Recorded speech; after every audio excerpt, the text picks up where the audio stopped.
Hi, folks. This is Gettess with the Market Sense for the week of January 25th, 2010. As always, the charts we use are from the Trade Navigator software provided by Gettess Financial Technologies.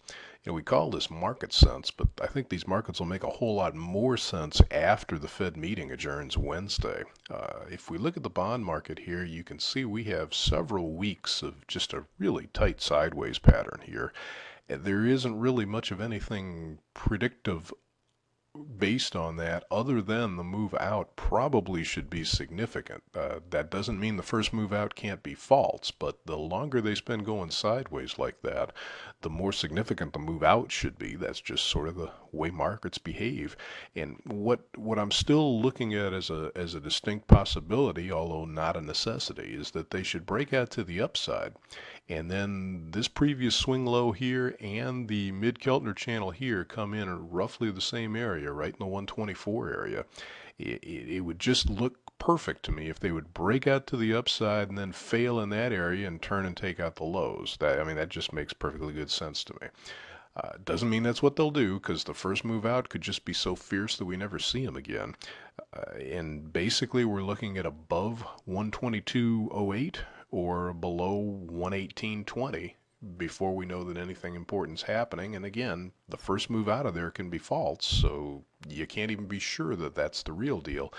But either way, we should see something spectacular out of this market fairly soon, just because of the small tightness of the range that they've been exhibiting. That usually indicates the next move out will be pretty special.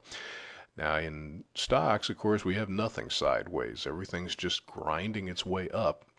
We do have last week showing the first real negative week since November of last year. And it's not terribly negative, but it's a solidly lower close. And so far this week, they're just trading within the previous range. The range is so tight. We've got the resistance above the market at 1294. I'm trying to locate my cursor and I can't here. I'm sorry.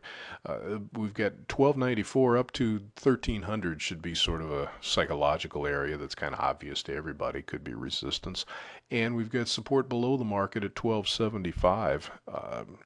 There's just no question that both markets, this one in particular, since it's trading so tight this week suddenly, they're waiting to see what the Fed will do. And in terms of what the Fed will do, the actual moves of interest rates is unimportant. They're not going to touch interest rates. However, many reports are showing some improvement in the economy. And so they're expecting the Fed to acknowledge in their statement that there's good stuff going on in the economy.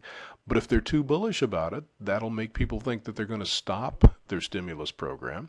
If they don't mention it, they'll think it's worse than they think, and the Fed knows something we don't know. So, they always parse every syllable of the Fed statement to see what's going on, but I think it'll be worse this time than ever. And come Wednesday afternoon, we might see some fireworks come out of both of these markets, but it's awfully difficult to predict what might happen until then. So that's what we've got for you today. I hope you can find something profitable to get yourself into.